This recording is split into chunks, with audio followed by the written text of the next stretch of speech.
ఎంత వాటర్ ఎందుకున్నది గొంతు తడవాలని దప్పి తీరాలని ఎంజ చచ్చి బ్రతుకుతున్నది సర్వలోకానికే విద్య నేర్పాలని గర్భమందు ఎముకలెదిగే తీరేంటో సూర్యుడారకుండ మండడమేంటో గాలి ఏడ నుండి తరలి వస్తుందో పురుగు చిలుకలాగా మారే కాదేంటో స్పేస్కే శాటిలైటులే పంపగలిగిన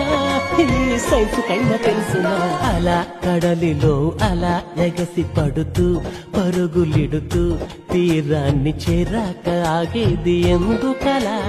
ఎలా జరుగుతోందిలా చిలిపి కొయిలా పసిడి వెన్నెలా తెలుసునా నీకైనా ఈ వింత ఏమిటలా చిత్రమే ఆద్యంతమీ లోకము ప్రశ్నలే ఏ వైపు చూసినా ఆన్సరే ఏడ ఉందని వెతికితే అందేనే అద్భుతాల గ్రంథమే చూశాను చదివాను ఈ సృష్టి ఆ దైవ కార్యమే